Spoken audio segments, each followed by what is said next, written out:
Welcome, everybody, to the 7th annual Simply Living Fair. Woohoo!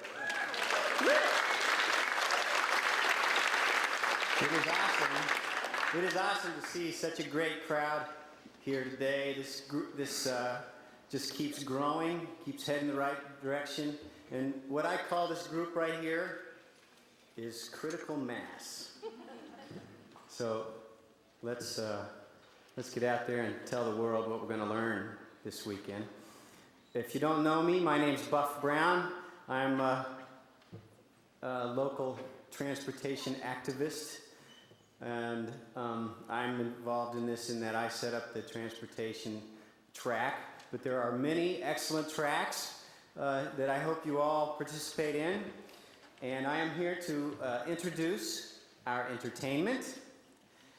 And after the entertainment, we'll have a 15-minute intermission before our keynote speaker. And so let me tell you a little bit about our entertainment. This is Krista Detour, and she has been touring with Carrie Newcomer, another Bloomingtonian, this summer.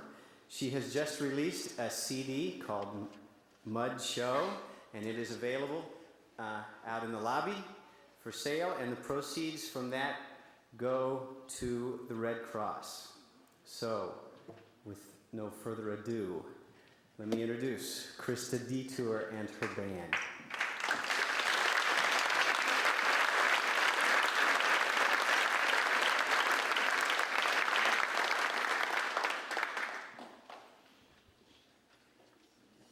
I'm Krista Detour, and this is the Waning Petroleum Band. I'm just kidding. I'm going to play just a few songs for you tonight from my new CD, Mud Show, which is Buff's side, is available up front. Thanks for the introduction, Buff. And this first song is called Dancing in a Minefield.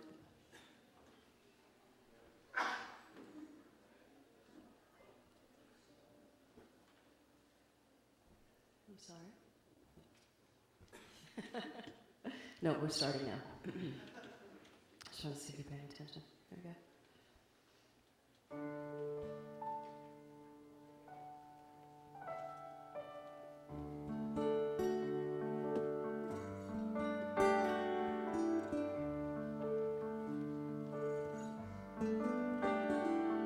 You look a little different than you used to. What have you done? Got someone new, a little different. You say that he's the only one, but I remember something about you. Maybe I don't want to live without you. You're dancing in my field like Ginger Rogers, like anybody looking up can see. The sun getting eyes and the hands are trembling, and every step is farther from me. Every step is farther from me.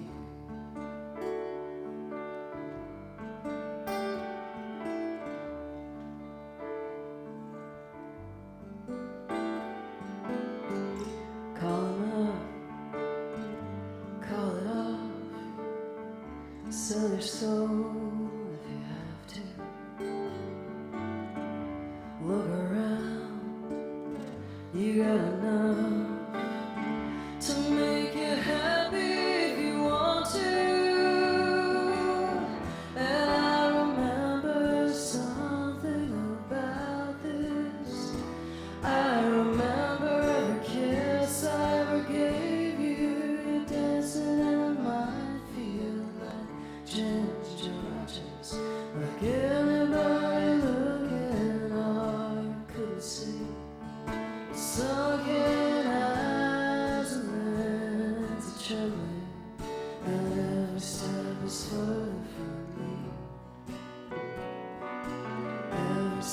is farther from me.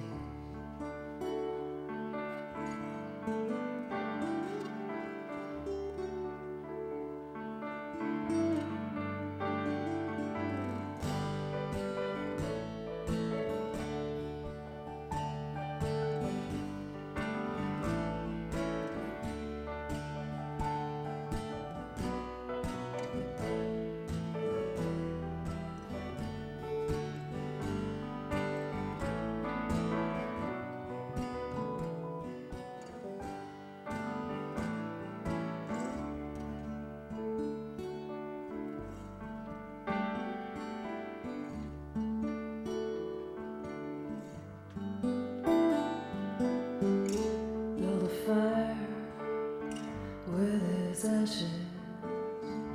Pluck the purple embers with your hands. A doppelganger's a pretty picture is all. This is love, it's just a traveling man. You dance in a minefield like Ginger Rogers, like anybody looking out could see. Sunken eyes and hands are trembling, and every step is further from me. Every step is further from me.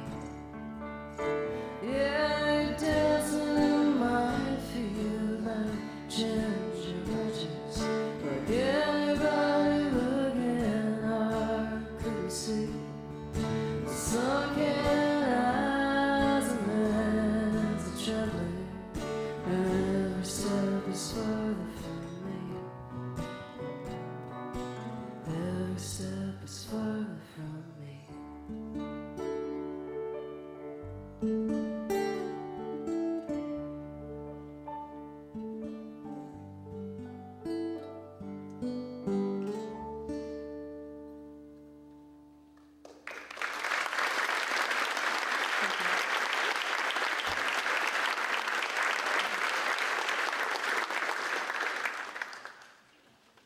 A song called Buffalo Bill.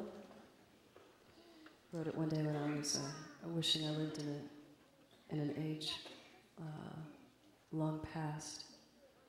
I want him to still have penicillin, but kind of reminiscing for times that were simpler. It's called Buffalo Bill.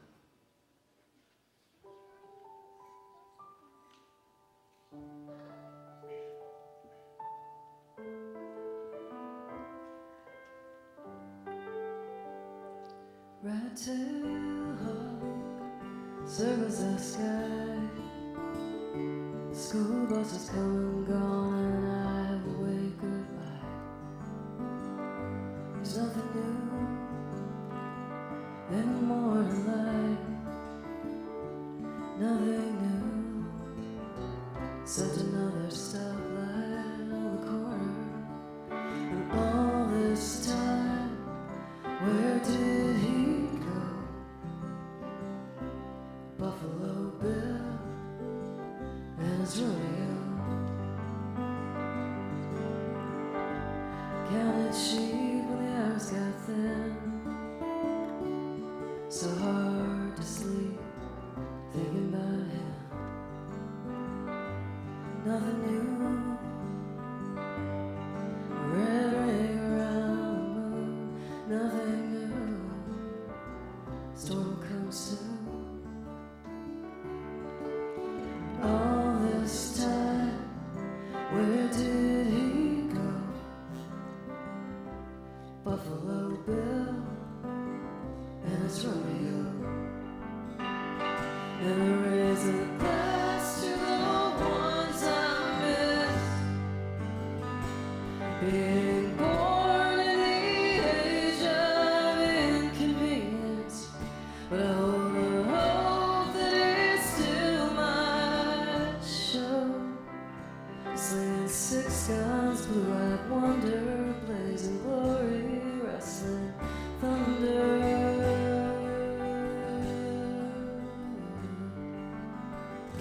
Singing sweet and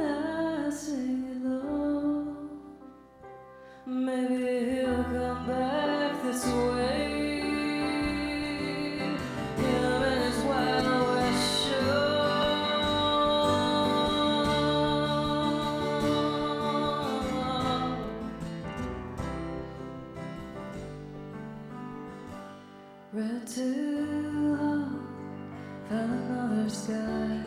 I drive the world, don't wonder why.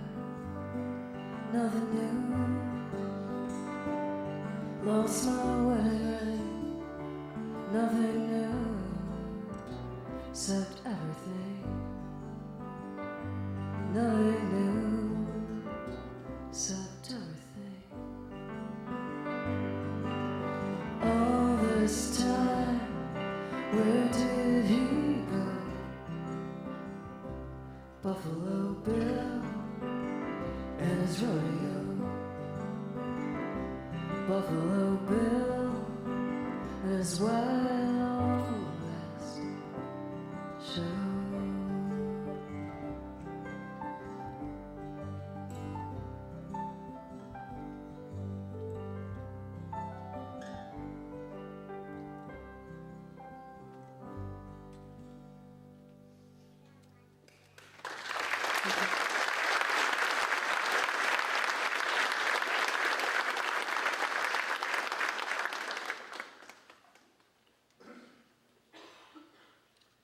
This song called Steal Me a Car, which somehow seems completely inappropriate.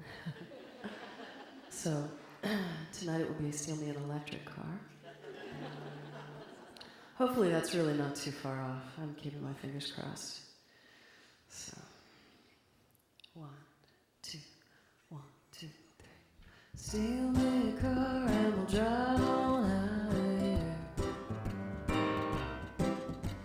Stop by the bar and get us some courage and a cold beer. We'll see what happens when people are staying in this town too long. So steal me a car and I'll drive and you can come along. Don't have to be much, just somewhere with a stereo.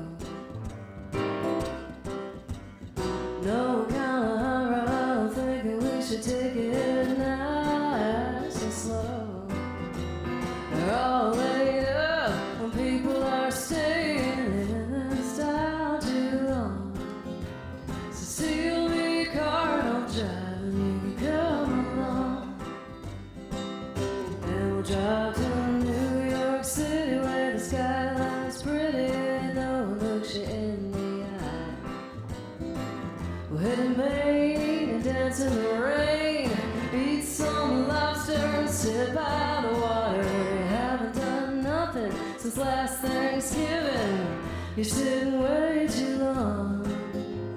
Steal me a car and I'll drive and you can come along.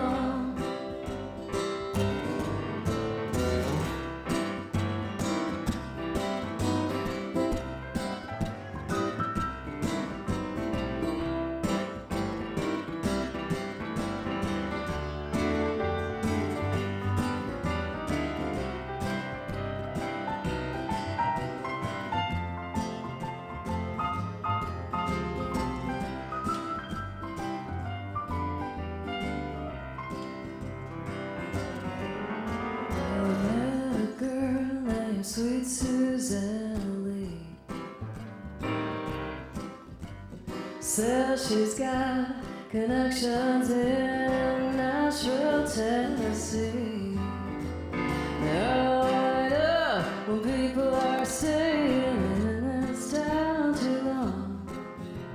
Steal me a car, I'm driving, you can come along. And we'll head to California where the girls are warmer and the sun shines all the time. We'll stop in Vegas and blow all our wages, eat at buffets and sleep all day. Don't make you crazy, being so lazy, never doing nothing wrong. Steal me a car and I'll drive and you can come along. Well, I better get going, my time's up on the phone. But I'd like to hear when I get out of here, I won't be driving all alone. No one needs to come in and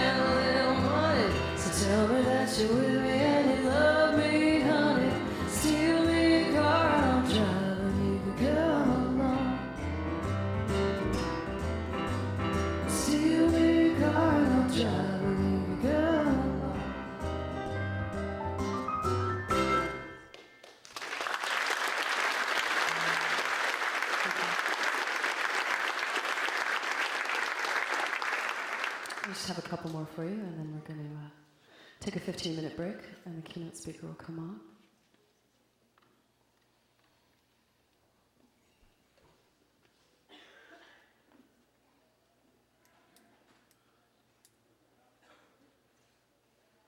This is the title track from the CD. It's called Mucha.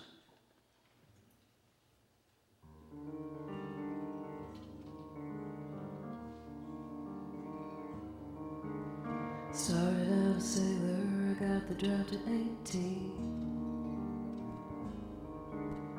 Never got anywhere near any war like the kind some people see. 20 years later, I ran away from home. Long run about like I found myself all alone. Didn't leave a note, I left the kitchen light on. Went and joined the circus to paint a happy face on. Didn't know nothing about no tightrope, walking too big for a clown car. Handed me a shovel and I didn't ask questions. Led me to the trailers, looking at the future. This side of the big town, time moves slow. Stuck in the belly of a traveling mud show. This side of the big town, time moves slow. Stuck in the belly of a traveling mud show. There's an ugly clown with big blue hair and red ringed eyes.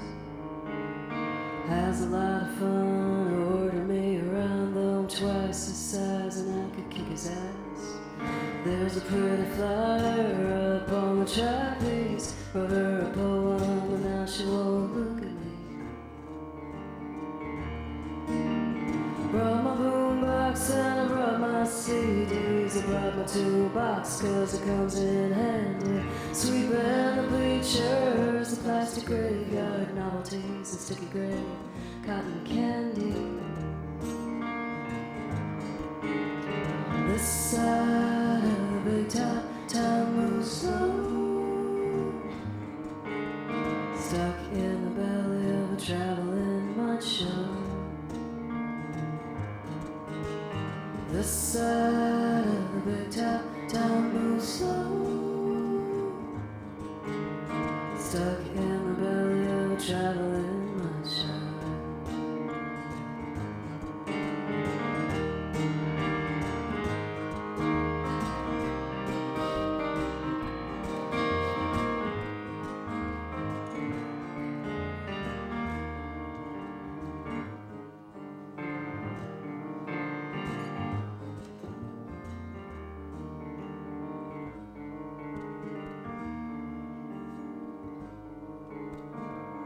Got some pictures in my wallet and I look at them occasionally.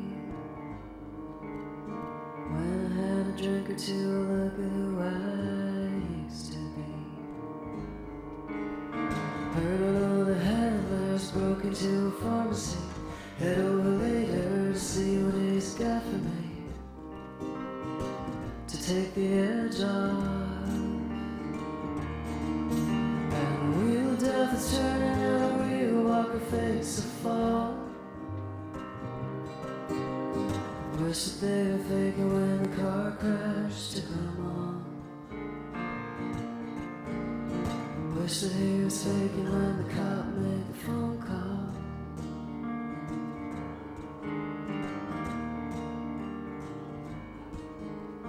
This side of the big town, time moves slow.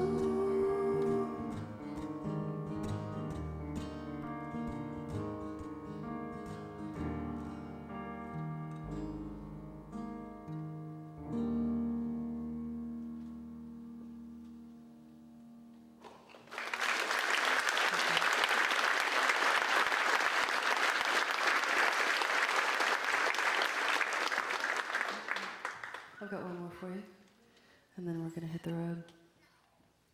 It's a new song, unrecorded. It's called How Will I Know?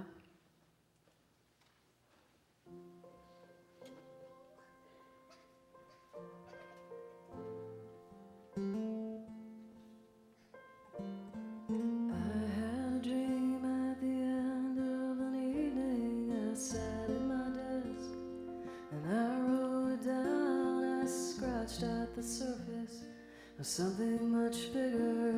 As usual, I said, though no one was around. I had a dream at the end of my dreaming. An elephant fell from a cliff to the sea, and I watched as he tumbled down into the water, and he swam away. No one saw but me. When are you coming back? Will you be gone long? How will I know it's you when so often I'm wrong? So often I'm wrong.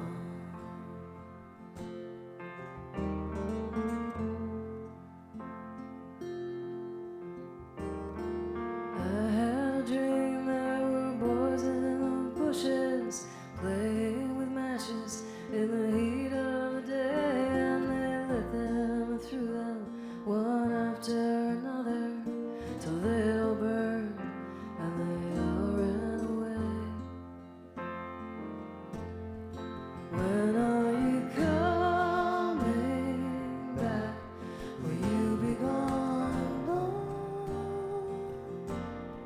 How will I know it's you when so often I'm wrong? So often I'm wrong.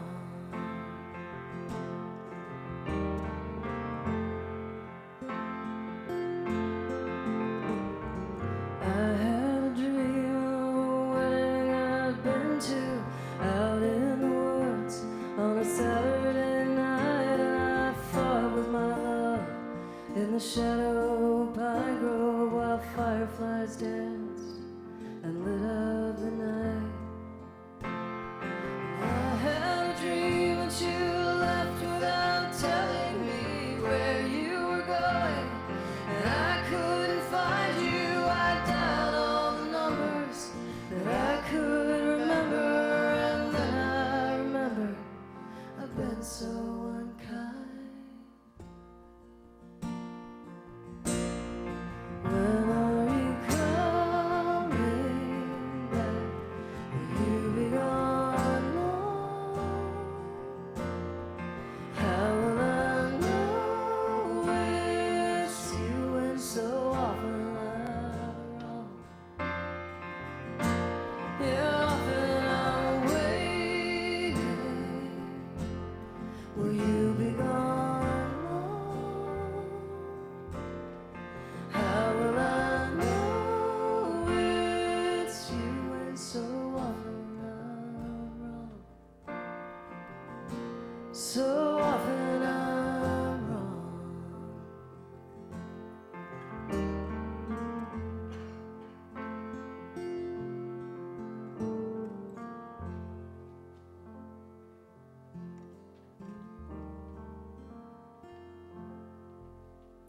I'd like to thank Mr. Matt Everhart on bass and David Weber on guitar. I'm Krista Detour. Thank you very much.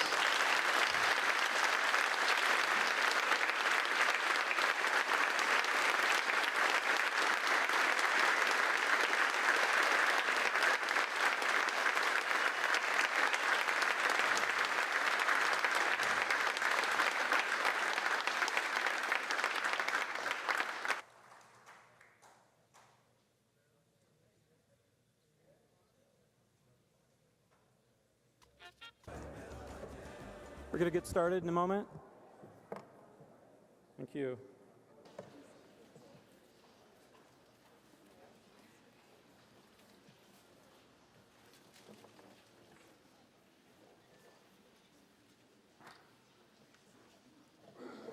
Wow, this is a great crowd tonight. I love Bloomington.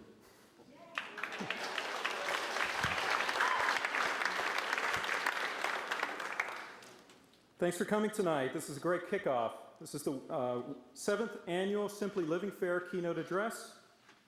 The Simply Living Fair is an educational event that inspires individuals in the community to explore creative solutions to global and local environmental challenges. And please pick up a brochure of the great workshops that are presented this weekend, Saturday and Sunday. They're available out front. This year's keynote is brought to you by the City of Bloomington, the Center for Sustainable Living, and Blooming Foods Market and Deli. Good night.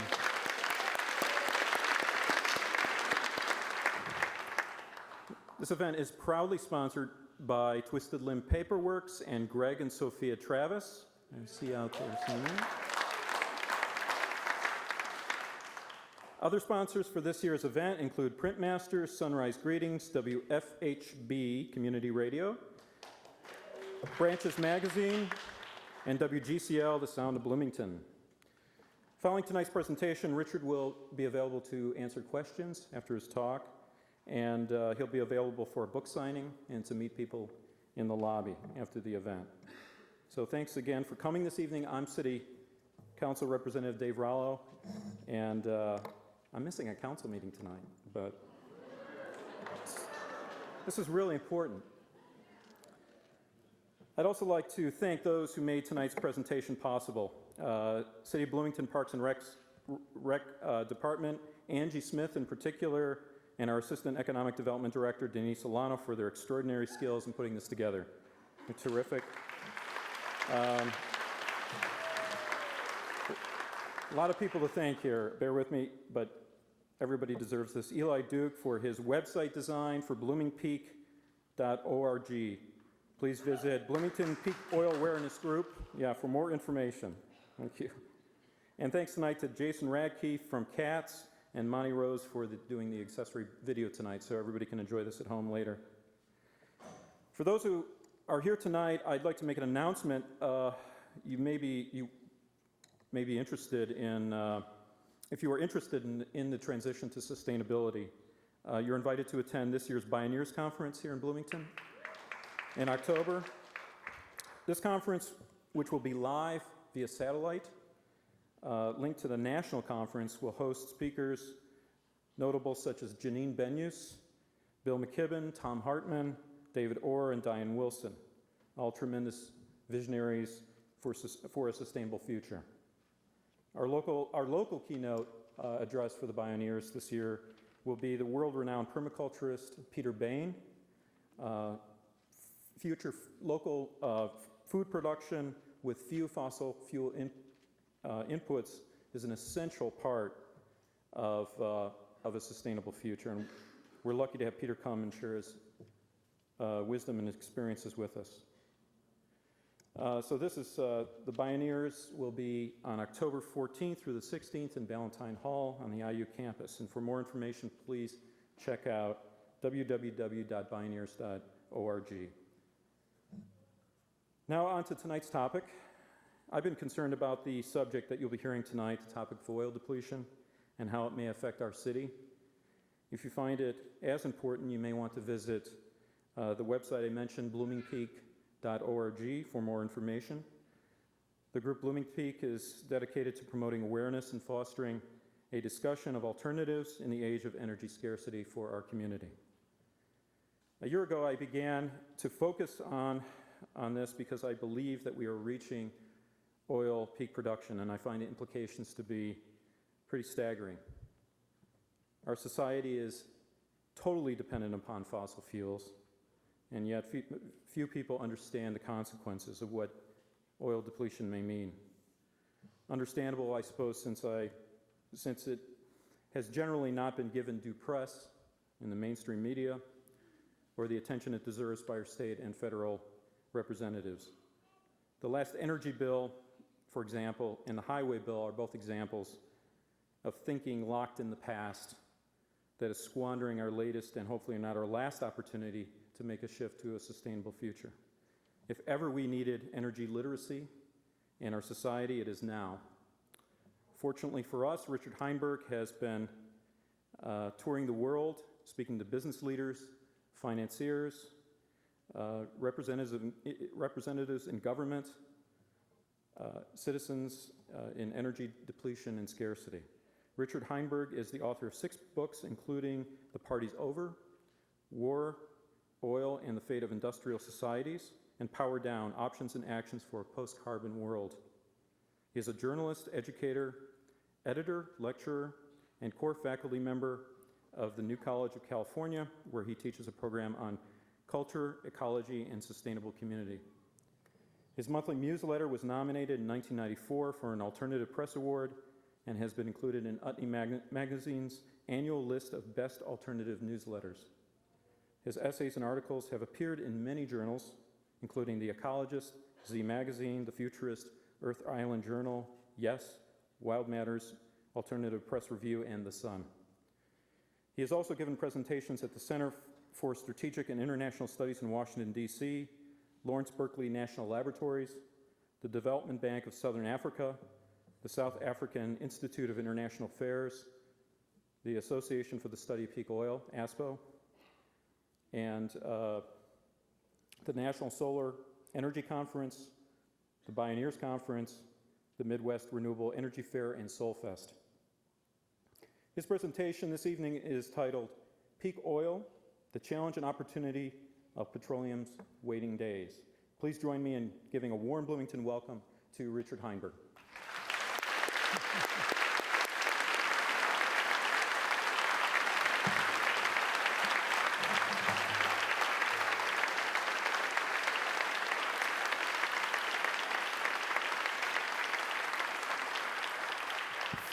Thank you very much indeed. It's a great pleasure to be here with you in Bloomington. Dave, who was instrumental in getting me here, took me around town today and introduced me to the mayor and some other members of the city council. And I have to say that I think you all are very fortunate to have civic leaders who are as interested as they are in the subject of sustainability. Or maybe I should put it a different way.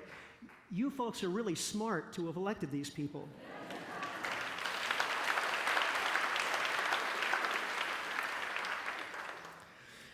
So on to our topic for this evening, which is, as Dave mentioned, oil depletion and its impacts.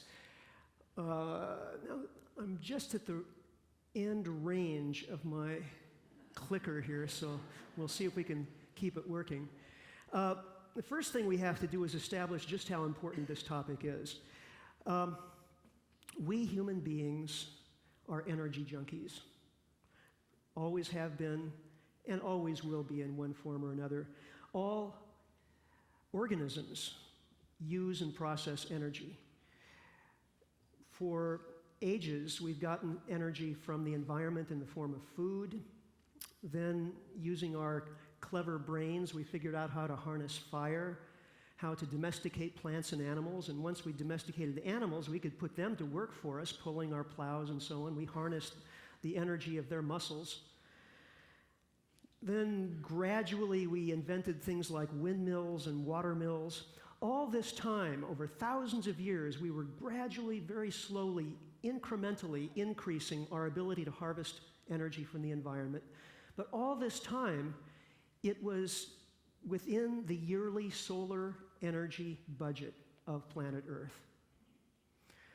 With the beginning of the Industrial Revolution, something really novel happened. It was as though we had won the energy lottery. Suddenly we had available to us energy that had been created in a chemical form and stored and cooked in the earth over a period of millions of years, like an energy bank account. But we could draw it off at virtually any rate we chose. All we had to do was sink a bunch of holes in the ground, which we proceeded to do. And the Industrial Revolution is really the result of that. When I was growing up, I always used to hear about the Industrial Revolution just in terms of the invention of new technologies, which is true. We have invented all kinds of new technologies, planes, trains, automobiles, spaceships, TVs, computers. All of these things use energy. That's what the Industrial Revolution has really been about. It's been about using new forms of energy, mostly, overwhelmingly fossil fuel energies, to do all kinds of things that we like to do. And it's been a great party. It's been fabulous. It's oil, which has been the most convenient and energy-dense form of the fossil fuels, really came into play actually as a result of the depletion of a previous resource base. We were using whale oil to illuminate our houses back in the mid-19th century. And whale oil was starting to get expensive because we were getting so good at killing whales.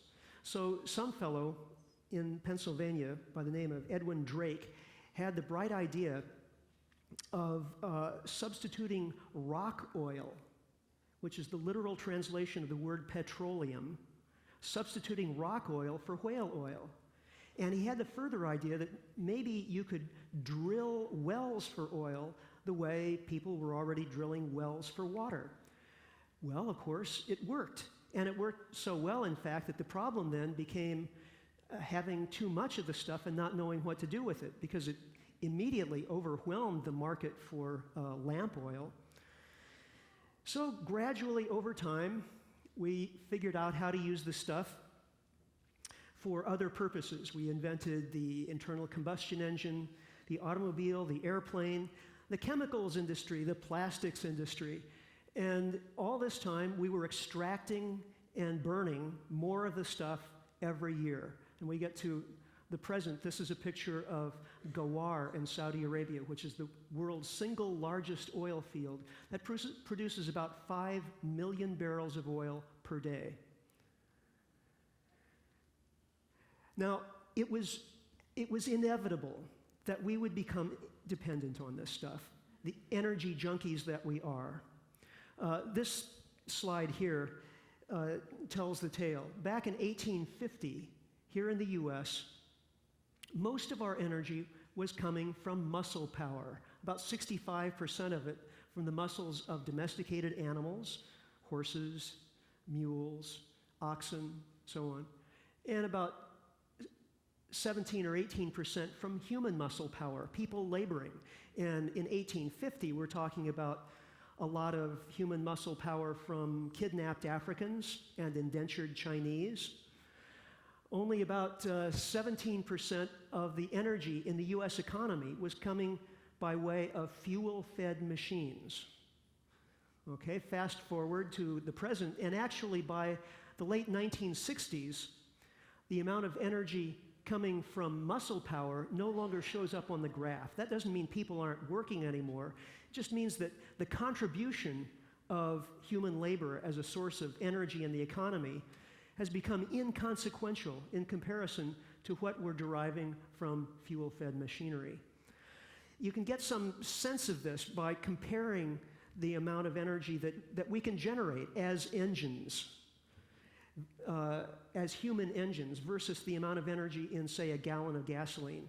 A person working hard for an hour can generate about 100 to 200 BTUs of energy, and that's hard physical labor. A single gallon of gasoline has about 125,000 BTUs of energy in it. So that's the equivalent of well over a month's human labor, maybe a month and a half, 6 weeks of human labor in 1 gallon of gasoline, for which we're currently paying $3. So if we had to equate the two somehow, either we would be paying people's labor at the rate of 1/2 cent per hour, or we'd be paying over $1,000 for a gallon of gasoline. Obviously, we're doing neither. What we are doing is reaping enormous economic benefits from extraordinarily cheap energy, a one-time gift of nature.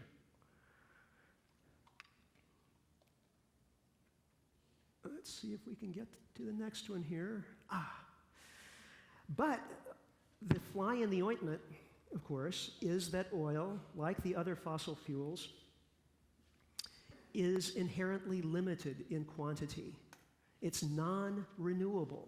There's only so much in the ground. I suppose theoretically some is maybe being formed today, but most of the fossil fuels that we are extracting today were actually formed during very brief geological periods of extreme global warming, interestingly enough, tens of millions of years ago. So the amount being formed today is actually inconsequential, and it would take literally millions of years, even under new conditions of global warming, to produce the same amount of stuff as we're drawing off in the course of a single generation. Now, the title of this talk, Peak Oil, refers, it's a phrase that you're going to be hearing much more of in the days ahead. What does it mean, peak oil? Well, this is not something that is simply forecast in the future, a phenomenon that we see somehow in a crystal ball looking ahead. Peaking of oil production is a phenomenon that we have studied very carefully. Geophysicists, geologists have been studying very carefully for the past 35 years or so. The first significant experience of oil peaking took place in the lower 48 US. Now, prior to that, there was the experience of individual wells peaking in production, following kind of bell-shaped curve of production. Then whole oil fields were observed to peak.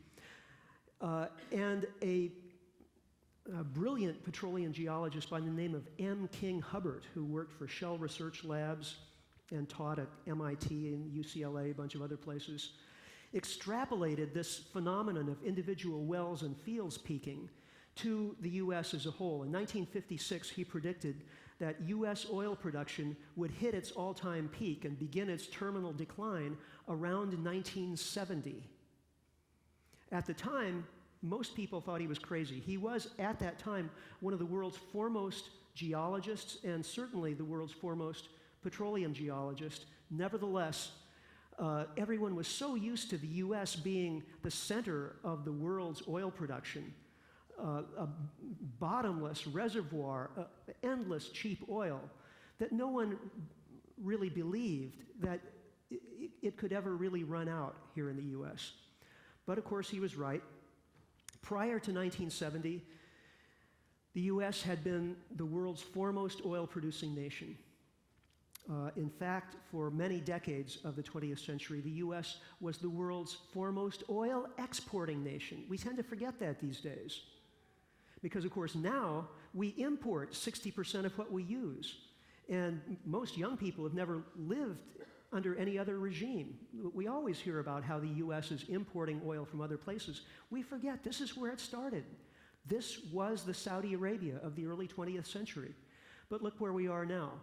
Currently, the lower 48 US, I'm not talking about deep water in Alaska, lower 48 US is producing about the same amount of oil it was in the 1940s. So this is the power of depletion. And that US oil production peak in 1970 was a tremendously important event. Think how life has changed here in the US since then. Back then, the US was the world's foremost creditor nation. We were loaning money to the rest of the world. Today, we've become the world's foremost debtor nation. We're borrowing $2.5 billion a day just to finance our trade deficit, and about 40% of that trade deficit just goes to buying oil. So if it happened in the US, if it's fundamentally changed the US economy, if it's fundamentally changed US foreign policy, think how interested we've become in the Middle East over the last 35 years. Then, what happens when global oil production peaks? It certainly will. No one doubts that global oil production will peak. There's only some controversy as to when it will happen. This graph is produced by the Association for the Study of Peak Oil in Britain. And it's a record, historical record of oil production up to the present and an extrapolation of what's likely to happen in the near future. This slide shows the difference between conventional petroleum and non-conventional petroleum resources. The conventional stuff is the gooey red, brown, or black stuff we pump out of the ground. Non-conventional petroleum is stuff like natural gas liquids, tar sands, shale oil, extra heavy oil from Venezuela, stuff like that. All of the non-conventional sources are a lot more expensive to produce. And as you can see, they make up an ever larger proportion of what is being produced because the cheap, easy stuff, the conventional oil, has pretty much already peaked. We're not producing much more of that today than we were 5 years ago. This slide also shows historically what happened in the 1970s. Remember, in 73, we had the Arab oil embargo. Prices went up 400%, devastated the global economy. A few years later, in 79, with the fall of the Shah of Iran, we saw a second oil shock. Prices went up another 200%. And as a result of that, here in the US, we implemented some pretty stringent conservation standards. We lowered the national speed limits from 75 to 55 miles an hour on the interstates. People started buying smaller cars. And we started insulating our homes better. We instituted the CAFE standards, the fleet fuel efficiency standards for cars. All of these things had an effect. It actually worked. For a few years, we actually started using less oil year on year. And then in the 1980s, when oil prices went back down to historically low levels, we started becoming that much more dependent on this stuff. And here we are. The last 30 years has been an unremitting story of increasing production, increasing demand, and increasing dependence on oil. Now, this slide suggests that global oil production may peak as soon as 2007. Why so? How can we arrive at such a forecast that global oil production might peak so soon? Well, one of the clues we have is from this slide right here. Perhaps you remember from the slide that showing the U.S. oil production, there were a bunch of red bars. Dare I go back? Okay, let's try that and see if I can make it. One more, please. One more. There we go. Okay, these red bars are discovery. And as you can see, discovery in the lower 48 U.S. ramped up to a peak right around 1930, and it's been declining ever since. There's virtually no new oil being discovered in the lower 48 these days, some in the Gulf of Mexico. But this is a fully mature oil-producing province. The problem with the peaking of oil production in the U.S. is not that we haven't looked enough. The U.S. is a pincushion. More oil wells have been drilled, more exploratory wells have been drilled in the lower 48 U.S. than in the rest of the world put together. Literally tens of thousands of exploratory wells. So we're not going to find much more here. Not only have we found just about all there is to find in the continental U.S., we have produced about 90% of the oil that will ever be produced in this region. Okay, so let's go back now. The situation globally with discovery is that discoveries peaked worldwide about 1963 or 64. This slide is from ExxonMobil. It's from the slide presentation of Harry Longwell, who's the executive vice president. And it clearly shows global oil discoveries peaking right around 1963, been declining since then. Now, that's a long-established trend. That's 40 years. So it's not as though we've just had a couple of years of bad luck. You'll notice at the end here, there's a bit of optimism in this little uptick. What that is, that represents some discoveries made in 1999 and 2000 in Central Asia, in Kazakhstan, the Kashagan field. Since 2000, the rate of discovery has continued to dwindle, and 2003 and 2004 have been the worst years for global discovery since the early 1920s. And I want you to look at where discovery stood in the early 1920s. So this has some consequences. First of all, in the drawing down of all the stuff that we discovered earlier in the century. Prior to 1980, we were discovering more oil every year than we extracted and burned. So we were building up our bank account, in effect. Since 1980, we have been extracting and using more oil every year than we discover. Currently, the ratio is about 4 to 1. For every barrel of oil discovered, we extract and use about 4. Now, for the oil companies, this is rather bad news because they're finding it more and more difficult to replace their reserves. This slide basically shows the difference between the cost of exploration and the value of oil discovered. And back in 1999 and 2000, remember, these were anomalously good years of discovery in recent times. In those years, the global oil industry invested almost $8 billion in exploration both years and found almost $12 billion worth of oil. Not too bad. Now, in 2003, 2004, we're seeing the global oil industry still investing about $8 billion a year in exploration, but finding less than $4 billion worth of oil. And again, this is not anomalous. This is the long-established trend. And that's why the oil companies, which are making record profits right now, ExxonMobil is the most profitable company in the world currently. This is why they're not taking those immense profits and sinking them back into more exploration. It simply doesn't pay. Oil companies can replace their reserves more cheaply by buying smaller companies. And so that's what they're doing. They're merging. Now, this same phenomenon of national oil production peaking started in the US, but is being seen now in country after country after country. Here's an example, the North Sea. These were important discoveries in the 1970s. Remember, this was the time of the oil shocks, and especially the oil shock of 73, the Arab oil embargo, OPEC, made us very nervous as Americans about our increasing dependence on oil from the Middle East.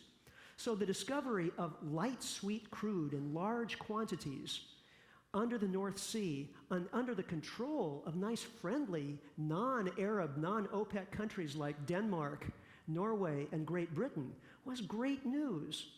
So we went about extracting this oil using all the latest technology and doing it as efficiently as we could, with the consequence that the peak of production was only 30 years after the peak of discovery. The North Sea has peaked within the last 5 years.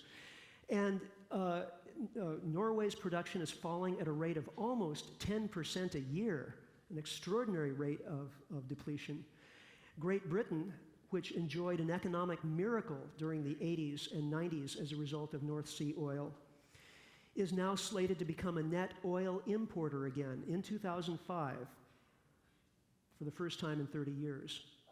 So again, the power of depletion. Other countries that are experiencing the same thing, there's a kind of depletion window that goes from about 45% to about 60% depletion. And when a country gets to that percentage of depletion of its reserves, it tends to go into production plateau and then decline. Now let's look at countries that are in that situation right now.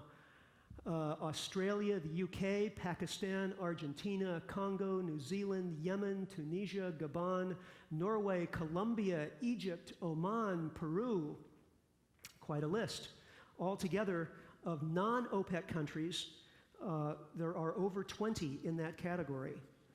But now let's look at the OPEC countries in the same boat. Indonesia, tremendously important OPEC country, one of the most important oil exporters of the 20th century. Remember, in World War II, the US had cut off oil shipments to Japan in 1941. That's one of the reasons Japan attacked Pearl Harbor and try to destroy the U.S. fleet so that so that Japan could then get its oil from the Dutch East Indies, which was the only other important oil-producing region of the Pacific at that time. So Indonesia's oil was historically important. Indonesia, still a member of OPEC, will this year become a net oil importer. Who else? Qatar, Venezuela, Iran, Nigeria, Algeria, Saudi Arabia. What's it doing here? Saudi Arabia is just nudging up against this depletion window. And there's a new book on the market by Matt Simmons, who's the founder and CEO of Simmons International Energy Investment Bank.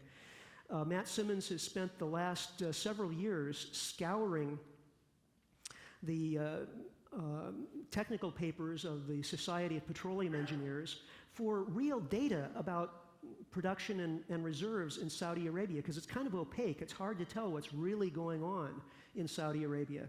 They don't allow outsiders to come in and inspect their oil reserves or production facilities. On the basis of his reading of over 230 technical papers from Aramco, he is convinced that Saudi Arabia is at the point of its production peak right now. And that's extraordinarily significant because Saudi Arabia is basically the producer of last resort in the world today. Almost no one else has spare production capacity. And the Saudis, in fact, are saying that they don't have much either. If that's true, if Saudi Arabia is peaking now, then the world is certainly at peak as well. Now, here's an extraordinary statement that I've just come across in the last couple of days. Of course, well, it was only published September 6th. Chinese National Offshore Oil Corporation chief economist Zhang Weiping said at a conference discussing China's energy needs in Beijing last Monday, he said, Zhang also expected global oil production to peak at 94 to 100 million barrels a day during the next 5 years. So China is officially anticipating global oil production peak within the next 5 years. This is a slide from the International Energy Agency in Paris. The IEA was set up by the OECD countries, the wealthy, mostly oil importing countries of the West, in the 1970s in order to warn countries like the United States and France and the rest of Europe of any further impending oil shocks. So the IEA is the world's oil watchdog, as it were. This is from a slide presentation last year showing and discussing oil production capacity. Now, currently, the world's oil production capacity is about 84 million barrels a day. That's what global demand is, and that's about what global supply is. But that's a shifting figure. Why?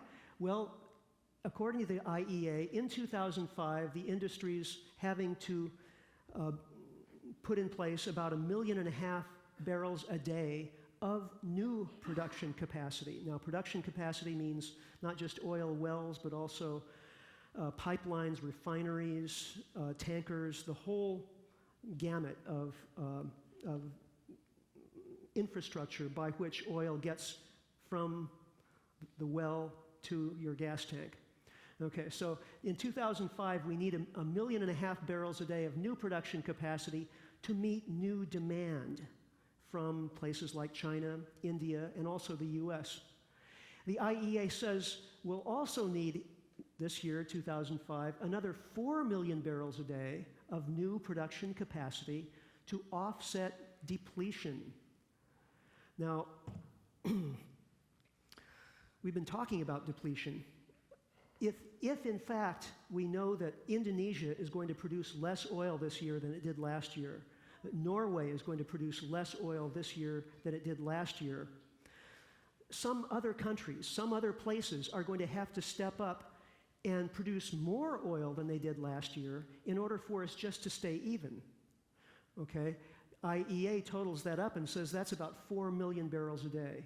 So altogether, nearly 6 million barrels a day of new production capacity this year is needed, again, just to stay even. Next year, 2006, we'll have to do even a little bit more. In 2007, it's a gradually increasing task, right? And it's cumulative, so that by the end of the decade, by 2010, we will have had to have found and developed well over 30 million barrels a day of new production capacity. Now the question is, can we do that? Is it possible in the face of dramatically declining discoveries? Well, this is the question that several oil analysts have applied themselves to in recent times. I'll mention just one, and that's Chris Skrobowski, who's the editor of Petroleum Review in London. In his report, Oil Field Mega Projects, he compares the 30 million barrels a day of new production capacity that we'll need by 2010 with new projects that are in development. And these are not that hard to find and assess, because these new production projects take years to develop. There are not likely to be any surprises between now and 2010. If we were to discover, say, a new oil field of 1 billion or even 10 billion barrels tomorrow, it couldn't be brought into production before the end of the decade. It takes that long. So we're not likely to see any surprises between now and then. So what's in the pipeline? What's on the conveyor belt moving our way in terms of new production capacity? He totals it up, and it totals to only about 12.5 million barrels a day. Now, some other analysts have come up with slightly higher figures. Cambridge Energy Research Associates came up with 16 million barrels a day of new production capacity that we might get by the end of the decade. Rembrandt Capellar in the Netherlands came up with almost 19 million barrels a day, but that's still considerably less than what we're going to need just to offset depletion. Skrobowski concludes that global oil production will probably peak in 2007 as a result of that. Is he right? I don't know. Nobody really knows. But we are certainly getting very close, whether it's this year or next or the year after that, or whether we can squeak through till maybe 2013, as Rembrandt Capellar suggests. From a long-term historical perspective, that's not much difference, really. Here's another slide from the International Energy Agency. And they're making some points here that bear some attention. They're saying that older oil fields are mature and declining. What do they mean by that? Well, about half of current oil production comes from only about 100 supergiant oil fields. And all of those oil fields were discovered in the 1940s, 50s, and 60s. We haven't discovered another supergiant field like Ghawar in Saudi Arabia or Cantarell in the Gulf of Mexico in decades. And so all of these older supergiant fields are starting to become mature and starting to decline in production. The other half of the oil that we get comes from over 10,000 much smaller fields. And those are the kinds of fields that we're finding these days. So new discoveries are of smaller fields. The industry, therefore, is being forced to produce flat out. Now, this next statement is remarkable. The IEA says, global reserves have been overstated for political reasons. Now, what's that about? Okay, this is what it's about. Back in the mid-1980s, OPEC, the Organization of Petroleum Exporting Countries, made a rule for its members which said that members of OPEC could extract and export oil in proportion to their stated reserves. So if you had more reserves, you could export more oil. Well, guess what? OPEC member countries are in the business of exporting oil. That's what they like to do. That's how they earn their foreign exchange income. So this provided them with an incentive to overstate their reserves. And let's look what happened. In 1985, suddenly Kuwait went from having 63 billion barrels of reserves to 90 billion barrels of reserves. 2 years later, not to be outdone, Abu Dhabi goes from 31 billion barrels to 92, Dubai from 1.4 to 4, Iran from 48 to 92.9, and Iraq, what's this 92 billion barrels? Ha, we have 100 billion barrels, nice round figure. Saudi Arabia disapproved of this practice, and they dragged their feet for another couple of years until finally they realized that they were losing market share. So they had to catch up, and in 1 year they went from 170 billion barrels to 257. And by the way, this was not a period of immense discoveries throughout the Middle East. Most of the important oil discoveries in the Middle East took place in the 1940s, 50s, and 60s. So what's happening here? Is all of that oil really in place? Answer, nobody knows. When you read these figures in Time magazine or the New York Times, they're always followed by two words, proven reserves. And that term, proven reserves, actually has a technical meaning within the industry. But the average person reading those words, I think, inevitably has to assume that there's some third-party agency proving those reserves exist. There must be some global oil cop with a giant dipstick who goes around once every year and checks to see that Saudi Arabia really has 260 billion barrels of oil. There is no such agency. There is no such oil cop. All of these are self-reported figures.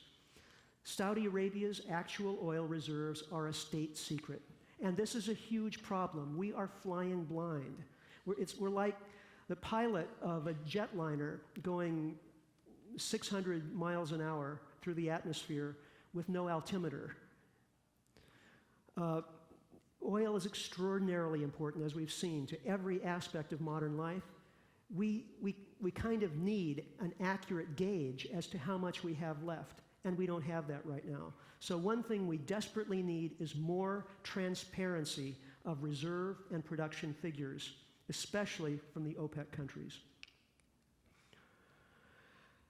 Now, when I give presentations like this, very often at the end, hands go up and people say, yes, but what about the history of reserve additions? Actually, the industry's always been able to keep up with depletion in the past. What makes you think it's not going to be able to do so in the future? Well, in fact, reserves today are better than they've ever been. If you just look at the numbers, and this is why many petroleum economists refuse to accept the idea that there might be a near-term oil peak. They accept that sooner or later global oil production will peak. It inevitably will have to, but surely it's still decades away. One of the foremost pieces of evidence they produce to back up that belief or assertion is that global oil reserves are now higher than they have ever been. But why is that? Well, first of all, perhaps 300 billion barrels of those reserves are illusory because of the situation in OPEC that we've just described. Secondly, the oil companies have had a practice, totally understandable, goes back to the 1930s. The Securities and Exchange Commission told the oil companies that they needed to report as reserves only oil that was in actual production. So if an oil company found an oil field of 500 million barrels, but they were only producing from one corner of it, then whatever's in that corner, that they could book as reserves. And then as they did infill drilling and developed the rest of the oil field, then they could report reserve increases on a yearly basis.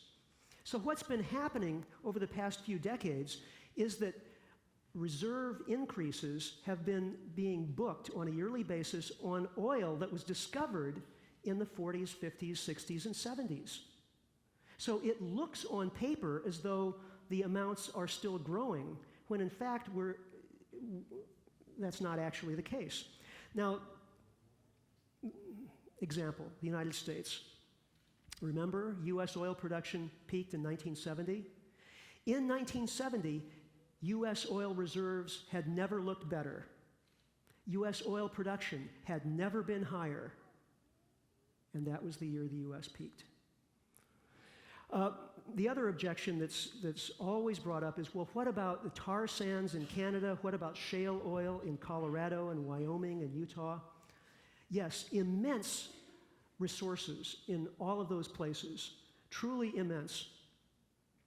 But we're not talking about liquid petroleum. We're talking about stuff that has to be mined and cooked. The rate of extraction of these resources is constrained by non-economic factors. In other words, we can't arbitrarily increase the rate of extraction just by throwing money at it. And remember, that's essentially what we're talking about here, is the rate at which the stuff can be produced to satisfy demand. Currently, the oil sands of Alberta are producing about 1 million barrels a day. By 2010, with luck and investment and some new technology, maybe we'll be up to 2 million barrels a day. By 2020, maybe 4 million barrels a day. That's the most optimistic figure that I have heard from any source on the tar sands. Remember, we need 6 million barrels a day of new production capacity every year. So that extra 4 million barrels a day, yeah, that's good news for Canada. It's a bit of good news for the United States because that's where most of it's going to be used. But is that going to postpone global oil production peak for decades? I think not. And essentially the same argument holds with the shale oil of Colorado. Okay, now in recent weeks, Chevron has started taking out 2-page ads in New York Times, Washington Post, Time Magazine, Newsweek, and they have a new website called willyoujoinus.com. And what do they say in their website and in these ads? They inform us, helpfully enough, that oil production is in decline in 33 of the 48 largest oil-producing countries, yet energy demand is increasing around the globe as economies grow and nations develop. So they're telling us that the end of cheap oil is upon us, and that we need to begin thinking about this problem and what we're going to do about it. And Chevron is leading the way. And if we are willing to join with them, we can find a solution to this problem. What is happening here? Well, I'd suggest that the oil companies are getting a bit worried. First of all, that they're not going to be able to meet consumers' needs and demands. And second, that therefore prices are going to begin to increase dramatically over and above what they are today. And that as a result, consumers are going to start scanning the horizon for people to blame, for scapegoats. And as you can imagine, there are really two big scapegoats that people are likely to turn their attention to. One is OPEC in the Middle East. A big segment of American society is going to look to the Middle East and say, why aren't you giving us the oil that we want and need at prices we can afford? The other segment of American society is going to look at the oil companies and say, my gosh, you guys are raking in record profits, tens and hundreds of billions of dollars a year, and we are being bled dry at the gas pump, paying $3, $5, $8 a gallon for gasoline. What's going on here? So Chevron wants to get out ahead of the game and inform the American people that, yes, we do have a problem, and we're working to solve it. Well, that's great. I think Chevron wants our input. It's trying to get some discussion going about these issues. Well, I think we should hold them to their word and join Chevron and say, okay, this is a problem. Yes, we see it. And what we need to do is reduce our dependence on oil.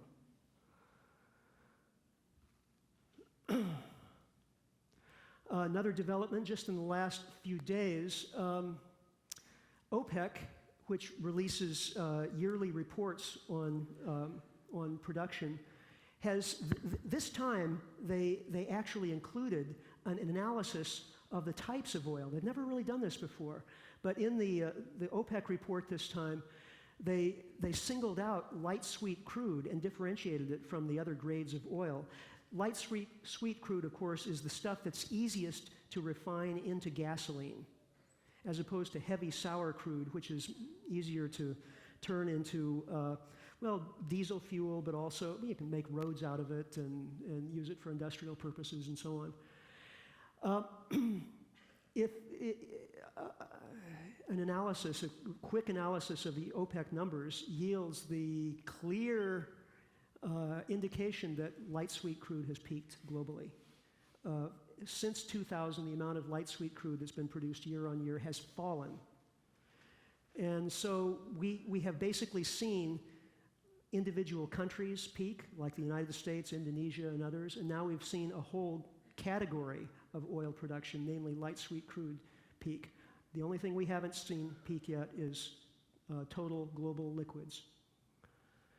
Now, this is an extraordinarily important document, and I would recommend when you get home tonight, if you have a computer and you're hooked up to the internet, do a Google search and download this entire report at 71 pages and read it, and send it to your representatives, Congress people, senators, anyone you can think of, because this is one of the most important government-funded reports I can remember. It was released in February, paid for by the U.S. Department of Energy. The report was produced by Science Applications International Corporation, which is mostly staffed, I think, by ex-CIA analysts. And the project was led by Robert L. Hirsch, who has had a long career with various oil companies. He headed up the National Fusion Research Project for a number of years. They were tasked by the Department of Energy with answering two questions. First of all, is peaking of world oil production a problem that we should be worried about? And second, if so, what should we do? So this is the report that they produced. I'll read you the executive summary. They said, the peaking of world oil production presents the U.S. and the world with an unprecedented risk management problem. As peaking is approached, liquid fuel prices and price volatility will increase dramatically. And without timely mitigation, the economic, social, and political costs will be unprecedented. Viable mitigation options exist on both the supply and demand sides, but to have substantial impact, they must be initiated more than a decade in advance of peaking. Now, the Hirsch team ran three scenarios. One in which we have 20 years to prepare, and we use those 20 years with a crash program scale of effort to mitigate the problem of peak oil. We produce maximum amounts of alternative fuels, biofuels, synthetic oil from shale and tar sands, from coal, from natural gas. And then on the other side, we do everything we possibly can to reduce demand. And we have the full effort of government behind this project, and we invest literally trillions of dollars in the effort. If we do that for 20 years, there's a chance we will be able to avoid serious impacts from peak oil. Okay, second scenario, we have 10 years to prepare. Again, crash program scale of effort. In that case, we will experience probably 10 years of fuel shortfalls and profound economic impacts. Third scenario, we wait until the event. We wait until oil production peaks, and then we do something about it. Then we initiate the crash program effort. In that case, the consequences are truly catastrophic. Okay, so what are the implications of this? One of the criticisms that's often leveled against the peak oil analysts like me by economists is, well, we don't know if oil production is going to peak in 5 or 10 years, but maybe it's 20 or 30 years from now. If we try to prepare for that by taking charge of the economy and forcing automakers to make more fuel-efficient cars, and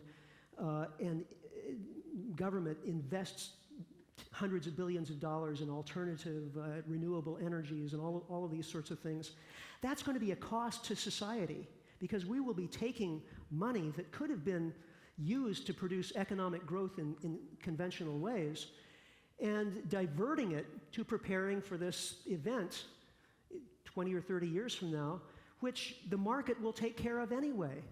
Because as oil becomes more expensive, that'll just make other kinds of energy more attractive to invest in and to produce. So, it's going to be kind of a just gradual transition. We'll never even notice a bump in the road. The Hirsch report pulls the rug out from that argument. It says, if we wait for the market to try to solve this, if we wait till the event happens, and then the market signals appear, the price goes up, by that time it's 20 years too late to do anything about it. Why? Well, think about it. Just about everything we would do to mitigate this problem takes a lot of time. Just raising the fuel efficiency of the US auto fleet, it's a no-brainer. We could all be driving cars that get 40, 60, 80 miles to the gallon and more. Technically, it's already possible. The Volkswagen Lupo in Europe right now gets 90 miles to the gallon. It's not sold in the United States because there's no demand for it here. So there's no technical problem, but the American automakers, in order to produce 90 mile to the gallon cars in quantity, would have to retool, and this would take them several years, say 4 or 5 years. Then, not everybody buys a new car every year. I drive a car that was made in 1980. My wife drives a car that was made in 1989. Well, maybe we drive exceptionally older cars, I don't know, but not everybody buys a new car every year. It takes years to change out the whole US car and truck fleet. So altogether, it's going to take 20 or 25 years to fully implement the strategy of increasing the fuel efficiency of the US auto fleet. Okay. Every other kind of strategy that we would propose to deal with peak oil has a similar kind of time window, whether it's renewables. We'd all like to see more wind power, more solar power. Currently, the US is getting a tiny fraction actually, of 1% of its total energy budget from solar and wind combined. To ramp that up to the point where we're getting 5% or 10% or 20% will take many years and hundreds of billions of dollars of investment. So waiting for the market to take care of it is not going to work. The Hirsch report concludes that the economic, social, and political costs of preparing for global oil peak too late will be far greater than the costs of preparing too soon. This is the picture of our current national energy budget. And as you could see, oil is our first and foremost energy source in this country. Natural gas is number 2. It would be nice if we could just substitute natural gas for oil. But we've peaked in natural gas production in this country too. And actually, natural gas is going to be a huge problem for us in the years ahead, because it's more difficult for us simply to import more natural gas from overseas. We can do it by way of LNG tankers, liquefied natural gas tankers and terminals, but currently we only have 4 terminals, and most of the LNG supply in the world has already been bought up by Japan, China, and countries like that. How about more from coal? Well, there's some problems there. We could make synthetic liquid fuels from coal, yes. Currently, coal is being used to generate electricity in this country, not to make liquid fuels. I was recently in South Africa speaking to the executives of Sasol Corporation, which has the world's most highly developed technology for coal to liquids. South Africa, which has some of the world's richest coal mines and the best technology, is producing 150,000 barrels of synthetic oil per day from coal. Meanwhile, they're importing 450,000 barrels of crude oil from Saudi Arabia and Iran. So even in the country that has the best technology and good coal, they're not satisfying all of their needs.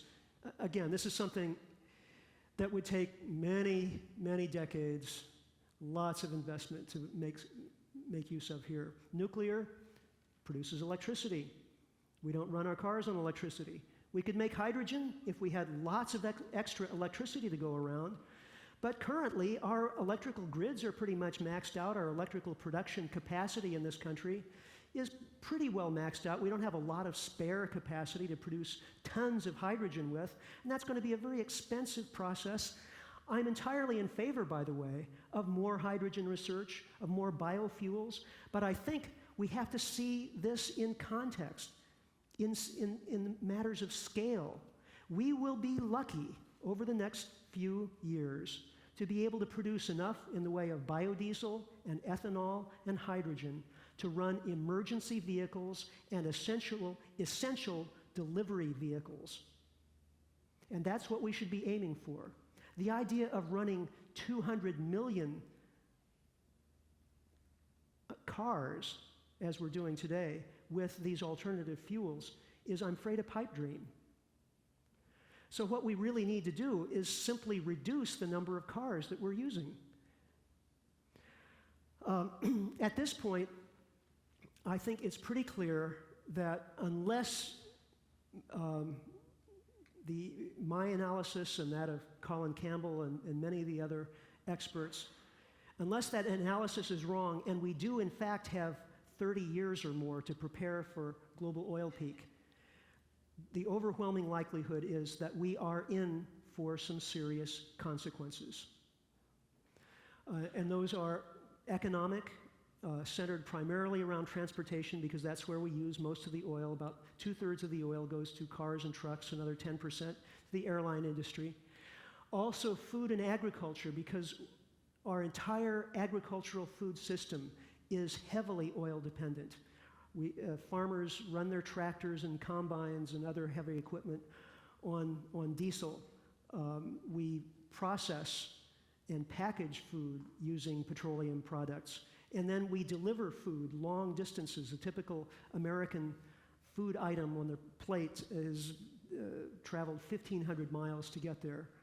So we're very vulnerable from the standpoint of food production. And then finally, as oil becomes scarce globally and more expensive, we're more likely to see global conflict over dwindling supplies.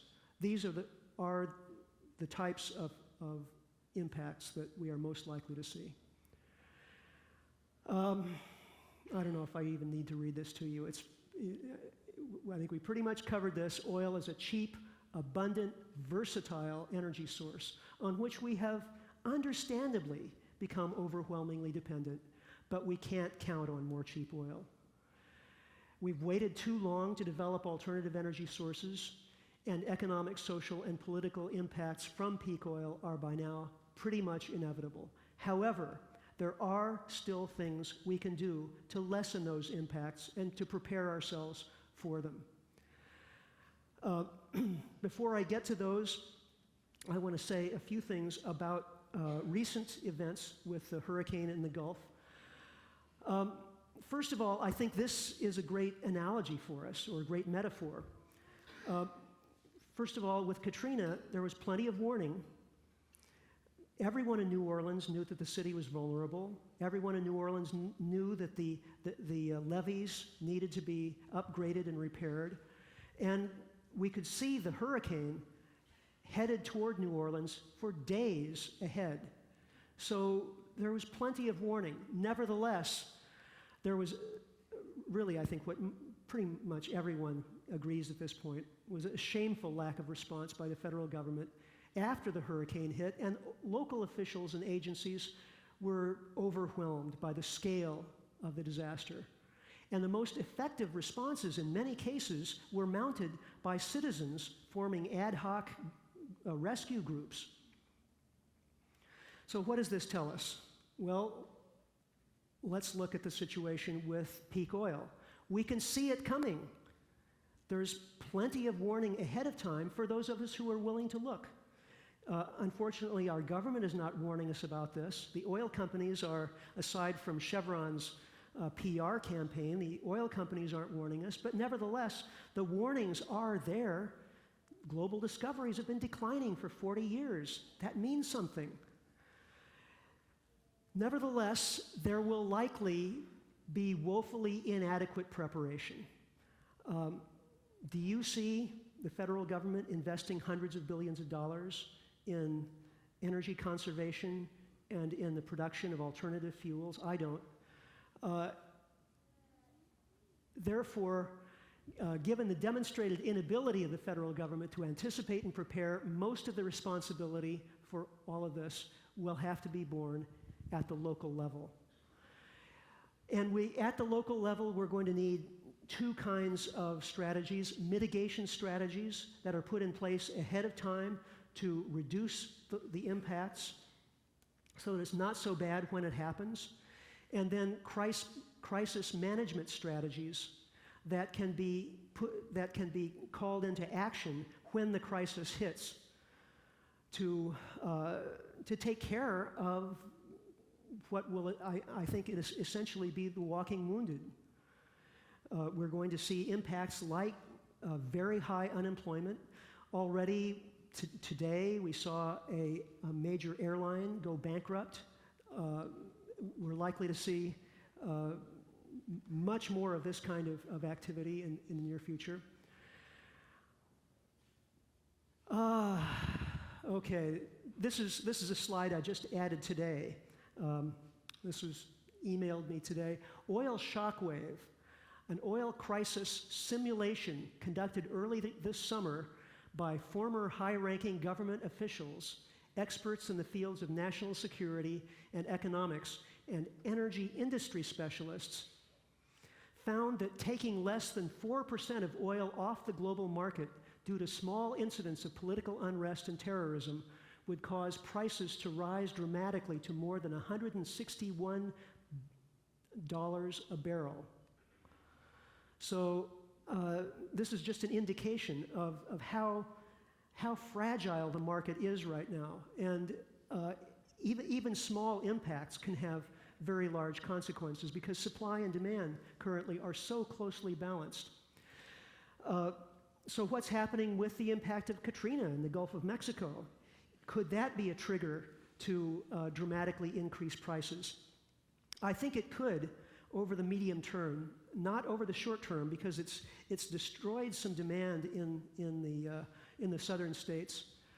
People in New Orleans are not driving to work today, and that, as a result, there is less oil actually being used than would otherwise be the case. Some demand has been destroyed. So we're actually seeing plenty of oil available. Also, a lot of oil has been released from the strategic oil reserves of the US and from the International Energy Agency in Europe. So right now, there's enough oil to go around. However, natural gas situation is a little more worrisome. The total national supply of natural gas currently is reduced by up to 16% as a result of damage in the Gulf. And shortages will probably develop this winter and likely last for many months. And this is coming at a difficult time because our national natural gas supply is stretched to the limit anyway, even without this. U.S. total refining capacity for gasoline is down about 5%, probably for the next 6 months to 2 years. And crude oil production from the Gulf is down about 10% now. Much of that is being pretty quickly brought back online, but we're likely to see shortfalls lasting for a year or more.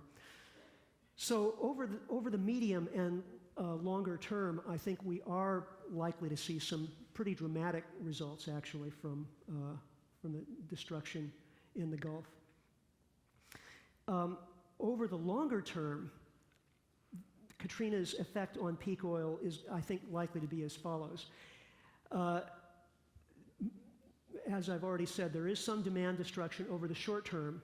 Production from the Gulf of Mexico will be partly shut in for 2 or more years, but will recover. The bottom line is a years-long bumpy plateau for prices and production, buffeted by political and economic events as well as natural disasters.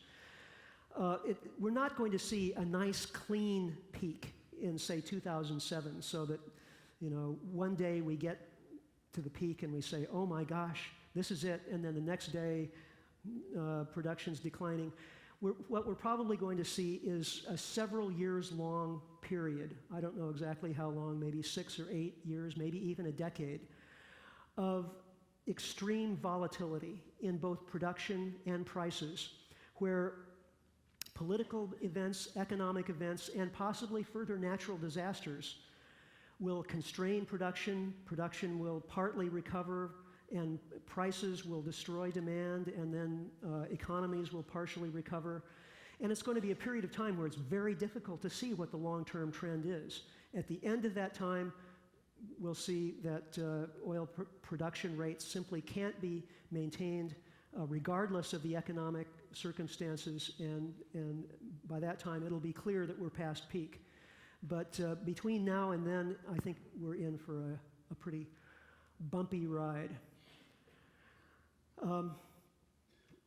During this period, I think it's extremely important that in addition to local efforts, we also have an international effort to institute a global oil depletion protocol. This is the subject that's closest to my heart right now. This is what I'm devoting most of my time to these days. A global oil depletion protocol would in effect be an agreement whereby oil-producing countries would agree to produce less oil on a yearly basis, about 2 to 3% less each year, and oil-importing countries would agree to import less oil every year. Well, why would they want to do that? It sounds like a pretty tough sell. Well, without the oil depletion protocol, we will see extreme price volatility in the years ahead because of the close alignment of supply and demand. And that price volatility will make it very difficult for any company, any country, to plan its future. Think if you were responsible for budgeting for a university or a corporation or a nation or a city, and you had no idea whether oil next year was going to be $40 a barrel or $80 a barrel or $200 a barrel. How could you plan your budget? It would be impossible. So we need stable prices. Even if they're higher than they are now, we at least need to be able to somehow understand and predict what the future holds. The only way we're going to have stable prices is if production is moderated in some predictable way. Secondly, if we don't have an oil depletion protocol, we're going to see increasing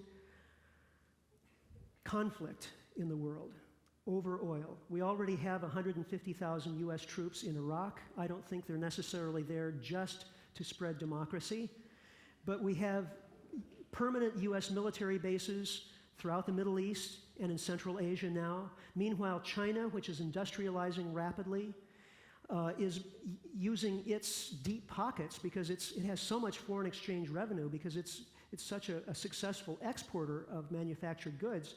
It's using all of that cash to buy access to oil production contracts going forward in places like Saudi Arabia, Iran, Nigeria, Venezuela, and Canada. They bought up 1/3 of the rights to Canadian tar sands production in the future. They even tried to buy an American oil company recently, Unocal. So the US seems intent on going about using the stick of its immense military power to maintain control, while China is using the carrot of its deep pockets to gain access to world oil. I have to say, and we're still in the pre-peak stage where there's technically enough to go around. Demand can still be met. What happens when we get to the other side and there isn't enough to go around? I think we're in for some international conflict and also conflict within producing nations for control of their own resources.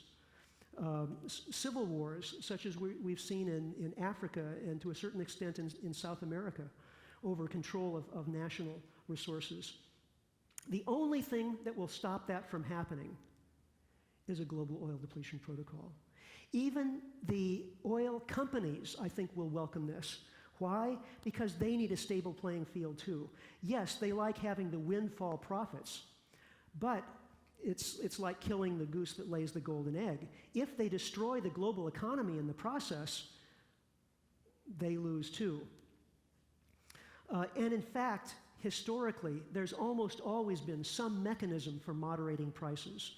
Back in the late 19th century, it was Standard Oil Company. It set prices for the rest of the world. Then when Standard Oil Trust was broken up in 1911 by the federal government, we had a few years of truly free market in oil, which resulted in boom and bust cycles where lots of oil companies went broke, and nobody really liked that. So in 1935, the Texas Railroad Commission stepped in and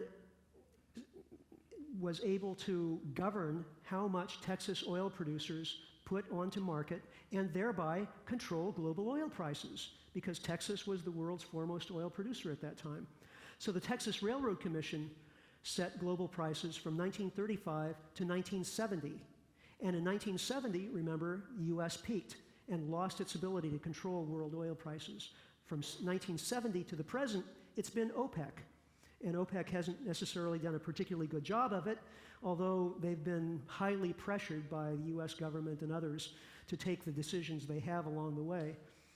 But my point is that we've very, very seldom in the last 150 years had a truly free market in oil anyway. And when we have had, it's been pretty much economic disaster, boom and bust cycles. So I think both the oil companies and the world's countries could benefit from a global oil depletion protocol, and the case is a very strong one. I will be making that case along with Colin Campbell, who's the British petroleum geologist who wrote the protocol, at a number of international gatherings over the next few months. And I hope at some point to actually be sitting face to face with the CEOs of some of the world's foremost oil companies and making the case to them.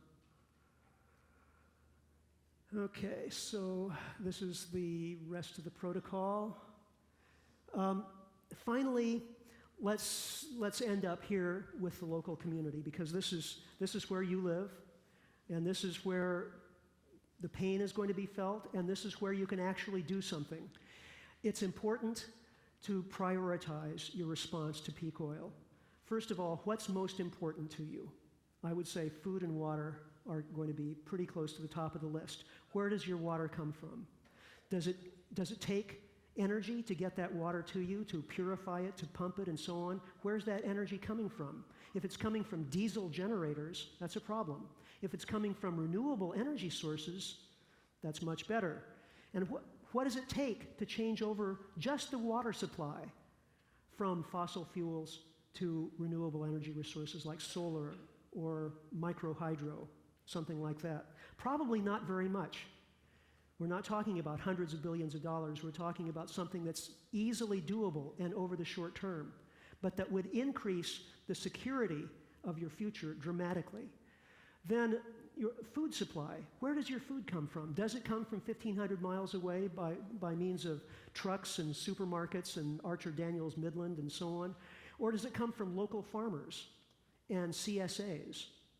The more you can be growing locally for local consumption, the better off you will be. It's important to support your local economy, because Walmart's not going to do it. Foster the local manufacturing of essential goods. Who here in Bloomington makes shoes? I don't know. Maybe nobody. But if somebody does, I'd say that's a valuable member of your community. How about learning skills that will be important in the future? Taking the time to learn skills that you can practice for your community and that you can teach others within the community. And finally, plan for long-term emergency services. We're not talking about a flood or earthquake that will happen and be over in a moment. We're talking about something that's going to persist for many years. So we need to plan in those terms. Transportation will, of course, be impacted. So you need to start thinking about what transportation alternatives exist. I understand you have some excellent bike trails in town. Good thing. Human-powered transportation in a town this size is a no-brainer.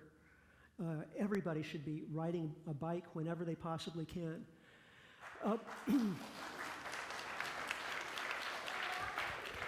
But more than that, you need to start thinking about, for situations where cars are needed, can you do more car sharing? Perhaps create a car co-op in this town. There are car co-ops functionally operating now in Vancouver, in San Francisco, and other cities. You can model your own efforts along those lines. CSAs, I've already mentioned. Possibility of forming committees to assess vulnerabilities unique to this community and find opportunities. What energy sources are potential here? Probably not going to get much tidal power because you're not on the ocean, but what about solar? What about wind? I don't know. I don't live here. But somebody here has to be assessing what the possibilities are. And finally, you can learn from other communities that are doing this kind of preparatory work too. I live in Northern California, in Sebastopol, California. I'll be speaking to the City Council next week, by the way. Every member of the Sebastopol City Council is on board with peak oil preparations. And they're doing all of these things right now. And hopefully they're going to be taking records of what they're doing and making that available on the internet to other communities that want to do similar things. Willits, California, another community that's also doing these sorts of things. The Post-Carbon Institute, whose website is second there, postcarbon.org, is an organization based in Vancouver that is compiling lots of very helpful information for local communities to begin to address this problem and work on it. Energybulletin.net is a website that I check into at least once or twice a day to see what the latest energy news is. It's an excellent source. Newsletter.com is my website if you'd like to read some of my essays or see where I am in the world at any given time. And finally, this is my email address if you'd like to contact me.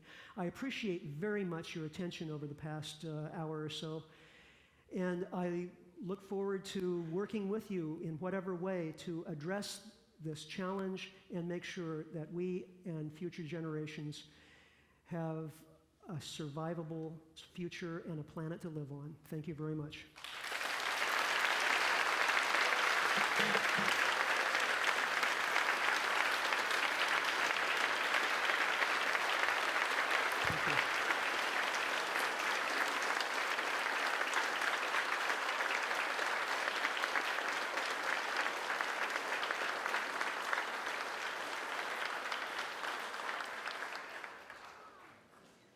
Wow, great.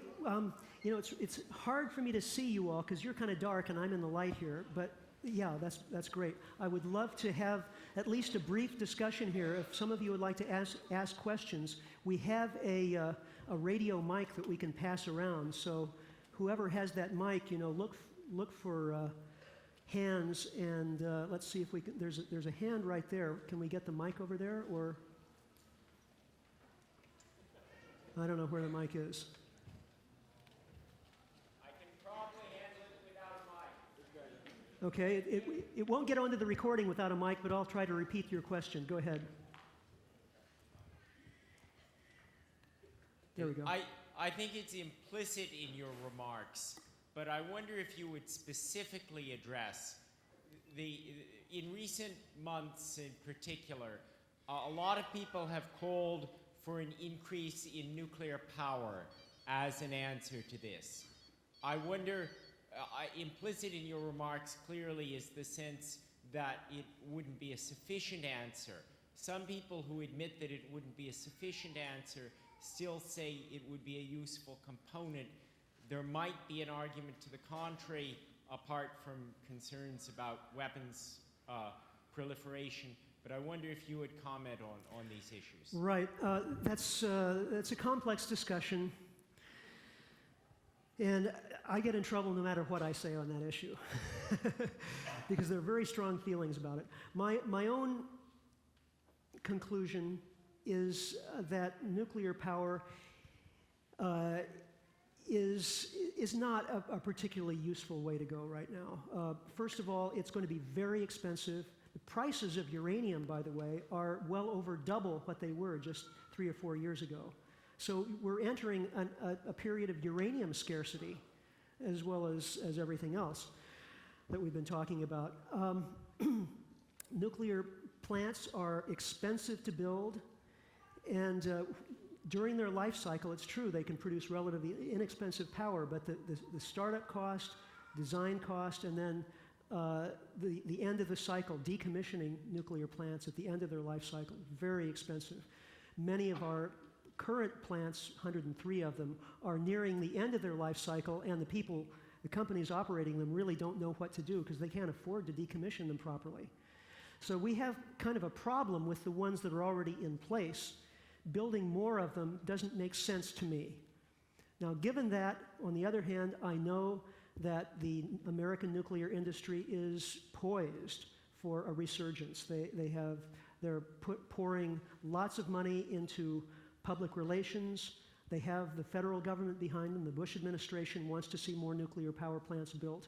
My guess is that we probably will see a few constructed, but not many, simply because we won't be able to afford it.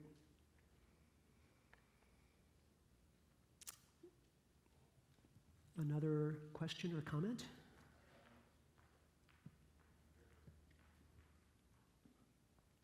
Let me go over this side. Yeah, I'm really concerned about the impact of the rise of fuel for farming. Right. Globally, it's a tremendous venture to take away so much oil when we're not feeding anywhere near the global population today.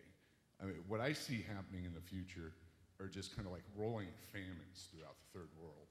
I mean, anywhere in the hundreds of millions to possibly a billion people vanishing if we don't solve this problem.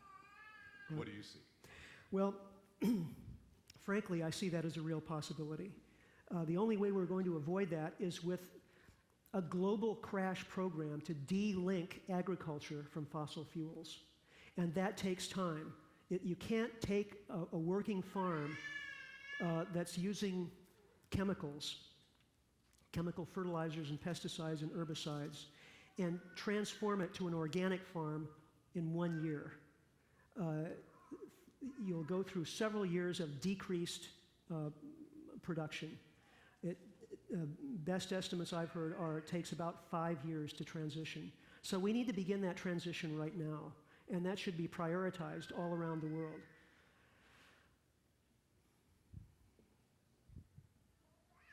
Yeah, 100 years from now, we'll all be eating organic.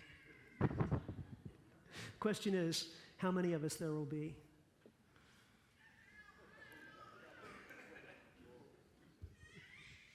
You mentioned biofuels. I was wondering if you have an opinion on whether biomass, particularly corn, and produce ethanol and others, biodiesel fuels, are energy losers or energy gainers. There's a big dispute about this, I'm sure you're aware of. Oh, are biofuels net energy positive or net energy negative?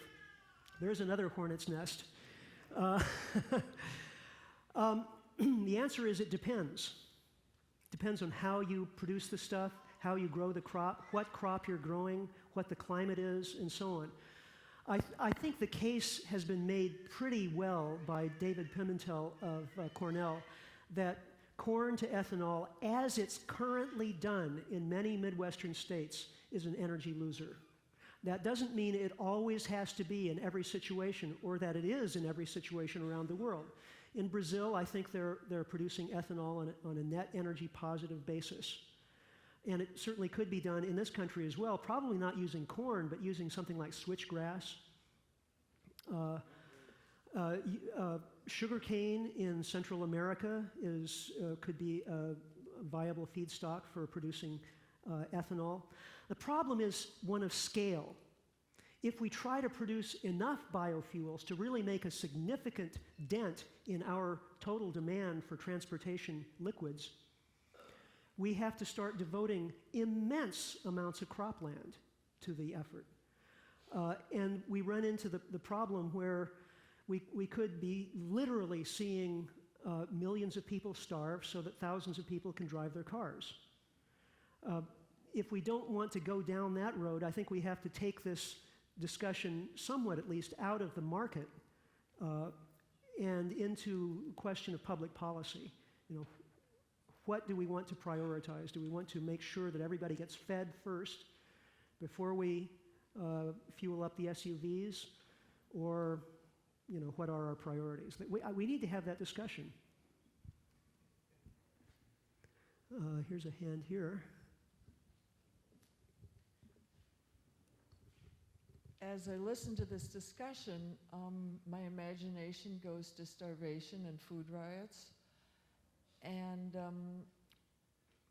never seeing my grandchildren again because of transportation, and various, enormous impacts on all of our lives. And I think of the many, many people who don't want to think about it and won't believe it's happening. And I'm thinking of giving some gifts this year. Which of your books is the most accessible to the people who don't want to hear it? That's a tough one. I don't know. You know. Well, I have to say that the new edition of The Party's Over is the most up-to-date information, and for readers who have more of a scientific bent and who like to understand the history and the context, it's a little better. Power Down is more policy-oriented, so for folks who like to think more in terms of, global policy, it's better. It's shorter. It's an easier read, so maybe that. Think Republicans. For Republicans, actually, I might recommend Matt Simmons' book, Twilight in the Desert. Of course, you should buy my books too, but my publisher would be strangling me right now. But Matt Simmons' book is, Matt is a Republican. He's a lifelong Republican, and so there's zero political content in his book, whereas my books do have a little political content.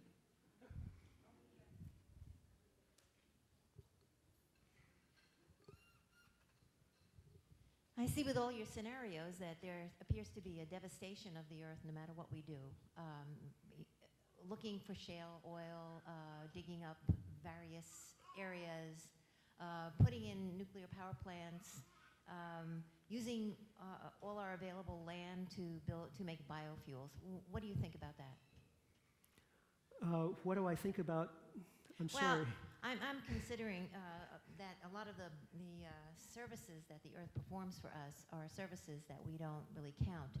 Right. And right now, what we're saying is that in order to get energy, in order to fuel the lives that we have formed for ourselves, the lives that require so much fuel, so much energy, that we're going to be doing a disaster to the earth that actually does supply our lives. It's the basis for the true life of people on the earth. Right. And to me, I almost can't see beyond this. It's very, very distressing to me. Well, that is a potential from this situation. However, there is also the potential of our deliberately scaling back the scale of the human enterprise. And I think that's the message that we really need to take away from this.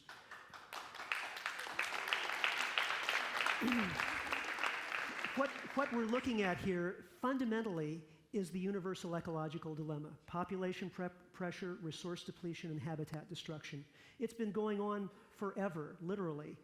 But fossil fuels have enabled us to increase the population, increase the rate at which we can extract resources, and increase the scale of our impact on the environment to a far greater degree than was ever possible, ever at any previous time in human history.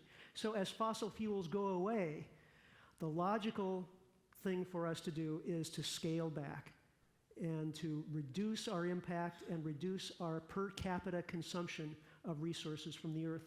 And it's we North Americans who are going to have to do most of that because we're the ones who have the highest rates of per capita consumption. I mean, we're using energy at twice the per capita rate of Europeans even.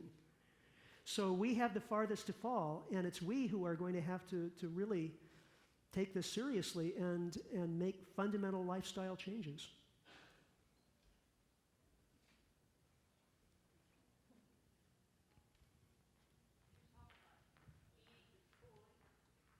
Heating and cooling question.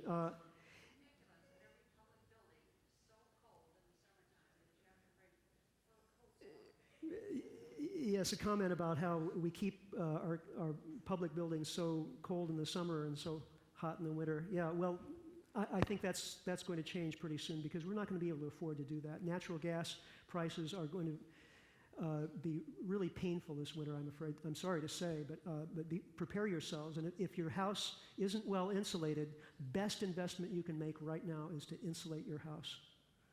Yes. I moved here last year from Sebastopol. Oh, great. Yeah, and I would like to say it was so wonderful and live in that community because there was a CSA in biking distance. So I definitely think we need more farms closer to town that we can bike to. Right. And actually, at first when I hear this, I get depressed, but I just want to share that I'm also excited because I think it's an opportunity for us to really shift. And I have a 3-year-old son, and I think if we take this from a positive perspective, what kind of gifts we can give our children. And by instead of stressing about the future happening, to start living the future that we want now. Right. And be models for them. Thank you very much for saying that. Yes. And one final thing. Yeah. I'm stepping away from my dependence on my car, and I have a hybrid that I'm looking to sell. So if anyone's interested, you can talk. Yeah, well, you know, I teach college students, and every year we have a new crop of college students, and you can imagine when they come to my first lectures, they get a dose of pretty sobering information. And typically, they go through about 2 months of depression once they hear this information. But then they integrate it. And you can see this, it's work, I've seen it over and over so many times. It's like clockwork, it's predictable. They come to the conclusion, okay, this is the way the world is. The world is about to change fundamentally. And it's not going to be the same world in a few years as the world that I was brought up to expect and anticipate. Therefore, if the world is going to be changing, it's people my age who will have the opportunity to shape how we respond to these challenges. Therefore, my life has meaning and purpose more so than I even realized before. And of course, we supply our students with skills in food, organic farming and ecological home building and all of these things so that they can actually go out and make that kind of difference in the world. But at the end, after the end of a year, you know, we've given them all this depressing information, and yet they're going out into the world with smiles on their faces, you know, going, weren't you listening? Don't you know how bad it is? I do believe that you're an inspiration to somebody that we certainly look to for his good work on all this, and that's Michael Rupert from thewilderness.com. Yeah. So, to share a piece of information which is available on fromthewilderness.com relevant to your questions about agriculture. There's a very, very interesting article that you can look at in the archives there. It was a 2-part article comparing Cuba and North Korea, comparing 2 industrialized countries, just looking at one part of their infrastructure, that is agriculture, when the petroleum plug is pulled, that is they were no longer able to depend on Russia or on the Soviet Union. And in an ironic way, it's a little Cuba that may be able to offer an example to the rest of the world. They have proven the World Bank wrong, that you cannot, they have proven that you can feed a nation with organic farming and gardening. And the article Right. basically tells the story of how they've been able to do that. Yep, that's right.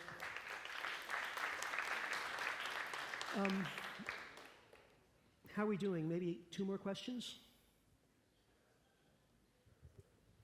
You sort of made a joke about there not being a demand for high miles per gallon vehicles here.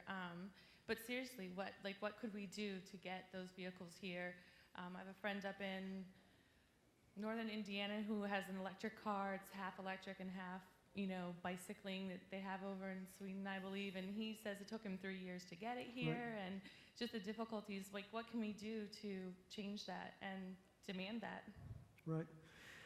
There's a company called Zap, whose headquarters are in Santa Rosa, where I live, that's going to be importing the smart car from Europe, which is made by a consortium of Mercedes and Swatch, if you can picture that.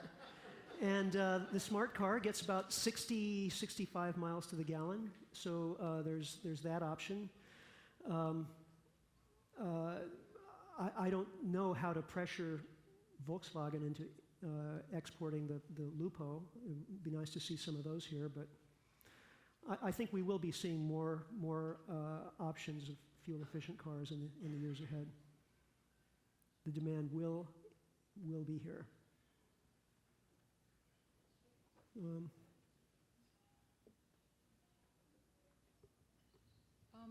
I haven't heard you use the C word tonight, capitalism. Uh-huh.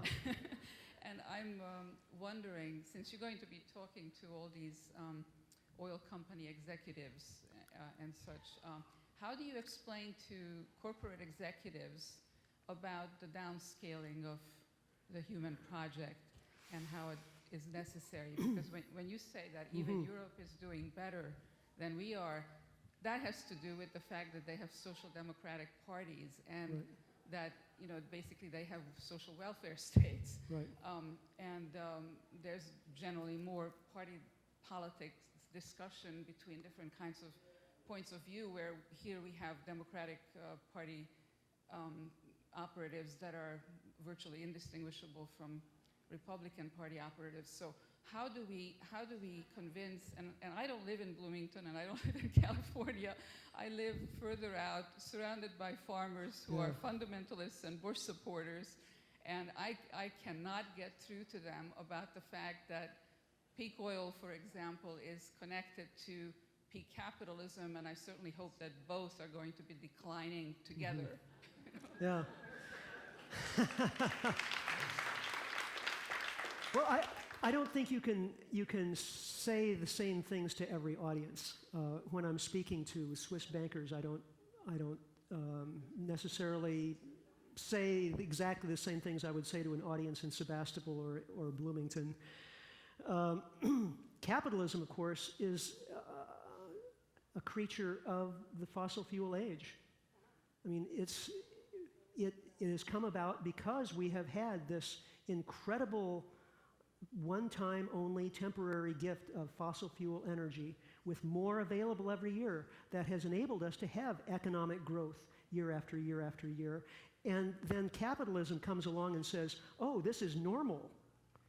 To grow every year is normal. And in fact, we have to have it. We've created an economic system, a financial system, a form of money based on interest. All of our US dollars are loaned into existence by the banks. And that means that all of those dollars are attached to debt, and that debt has to be repaid at interest. So the economy, the money supply and the economy have to grow, or else we'll have a crash. So in fact, ultimately, we need a new economic system, a new money system, as well as a new energy system. And that's a pretty tall order. And when I have my 15 minutes with the CEO of Chevron, that's not the first thing I'm going to say to him. Thank you very much. Thanks for coming, everyone.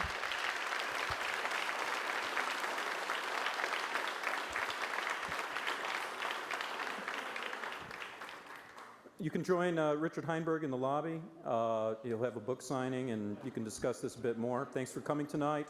And this discussion on energy depletion will continue. Thank you.